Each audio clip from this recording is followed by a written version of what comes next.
I've been in a lot of these games coming out of finals, and you really have to play the game to the best of your ability. We knew guys were fatigued from being up late, studying, doing all those things. I would have liked them to play a little bit sharper, but the bottom line is, first of all, you get the win. If there's some positives in the game, we continue to shoot the ball at a really good pace, first half and second half. And the fact that we played an overtime game. It was a good opportunity to really work on late game stuff. We made some mistakes, but we did close out the game and get the W. Perhaps finals are a factor, but this isn't the first slow start. Is that a concern for you right now? No, I wouldn't say that it's not the first slow starter. A lot of it depends on your opponent and what they're doing. That's a team that templed the ball. It's not a concern for me at all. This is big here because, again, you got to understand, we don't start the game with 10,000 people.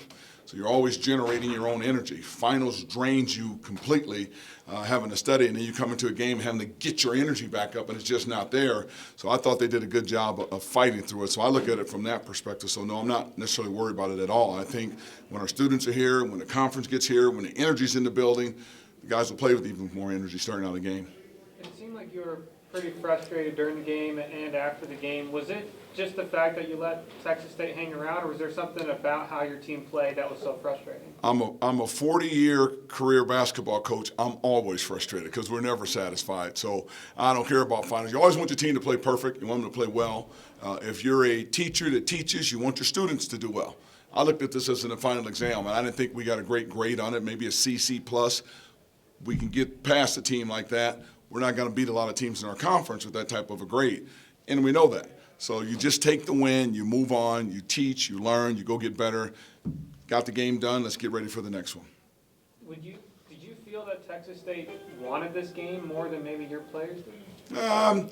You guys got to be careful because, again, you guys are on that side of it. I'll guarantee you there's not a player on this team that doesn't want to perform to the best of their ability. Now, they may go into a game and for whatever reason, confidence, out of whack, fatigue, that they don't, but there isn't a guy that comes to this arena that's not here wanting to do its best and want to win a game. Otherwise, they wouldn't be at this level. I think what you have when you're on the road is you have a little bit more focus on the road because you have them together. You know what time they're getting up, eating, going to bed, and all of that. So therefore, they come into a game a little bit more locked in versus a team that's here up late studying. They got to take their books back. They're trying to pack. They're telling friends goodbye.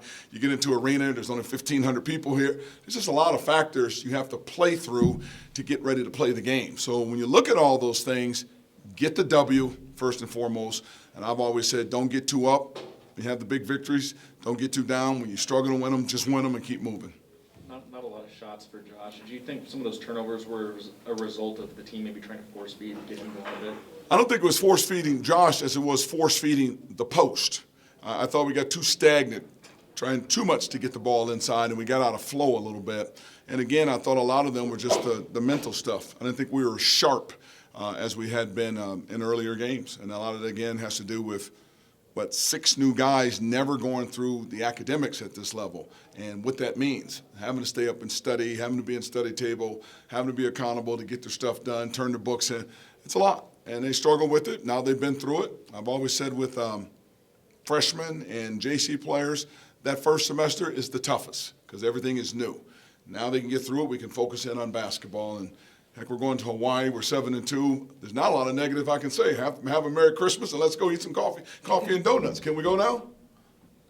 I guess would you see the force feeding the post as an overcorrection to something you would maybe try to get them to feed it more? No, I mean, you got to realize our bigs are shooting about 70% combined.